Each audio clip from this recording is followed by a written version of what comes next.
In the last video of what could be considered the grammar lectures, we're going to look at wordiness. And this is something that we're going to be discussing in the rhetorical skills questions. We've already discussed when it came to redundancy. We already discussed this when it came to the rule that shorter is better, or the heuristic, the rule of thumb, that shorter is better. But let's go through some examples of some wordy sentences that can be improved simply by cleaning them up, making them more concise, eliminating redundancies. The subject is being hard to study. This being is completely unnecessary here.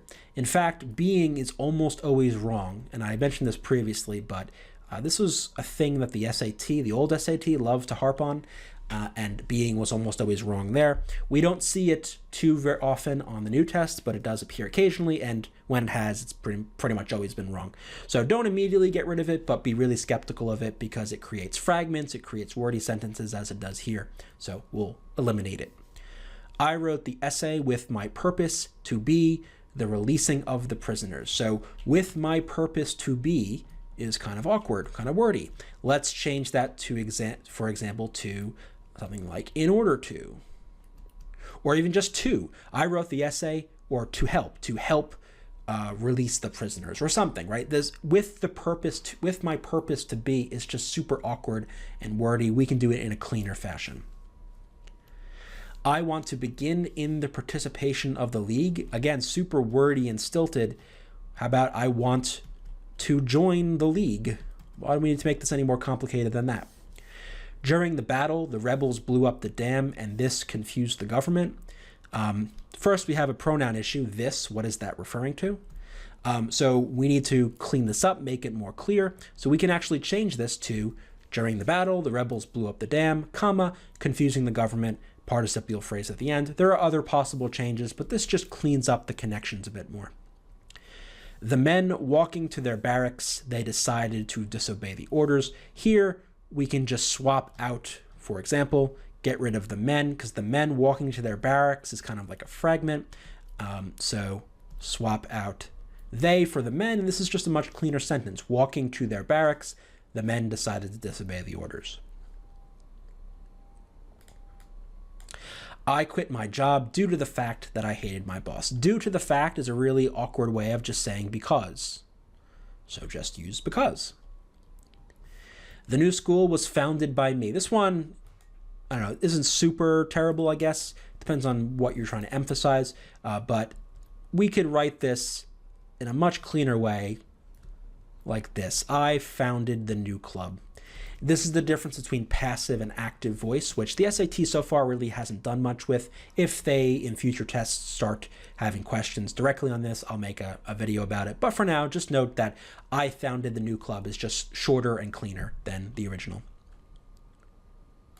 We can't decide between the two business plans because each plan is different in its different target market. So we got some redundancies here, right? Each plan is different in its different target market. How about because each plan has a different target market? Remember, on these questions, you're going to have multiple choice. So you're not going to have to produce the change. You have to select the one that best preserves the meaning of the original, but also makes it cleaner. Because the governor vetoed the bill, the result will be the further eroding of the public safety net. Again, the result will be is just kind of awkward.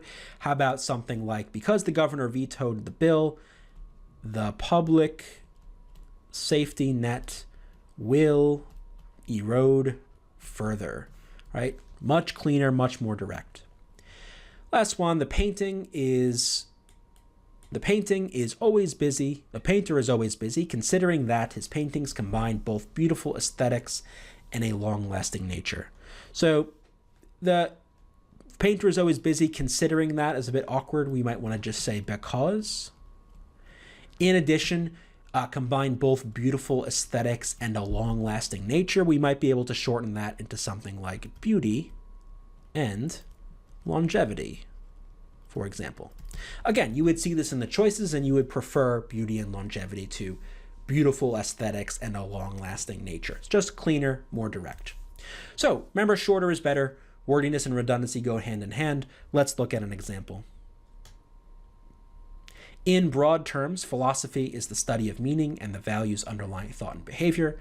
But more pragmatically, the discipline encourages students to analyze complex material, question conventional beliefs, and express thoughts in a concise manner. The original doesn't look too terrible, but more pragmatically, the discipline encourages students to do these various things. Seems okay, but let's look at the choices. We always check all four.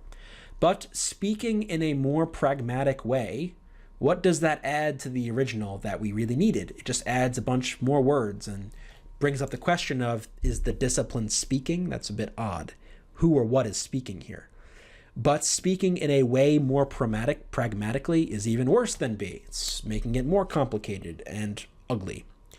But in a more pragmatic speaking way, the discipline encourages. Again, why are we adding the speaking? It adds nothing, it just adds confusion. So the cleanest and in fact the shortest choice, what a surprise, is A. So we like choice A. Remember, when you are picking a choice, shorter isn't always better if you cut necessary information in order to make it shorter, right?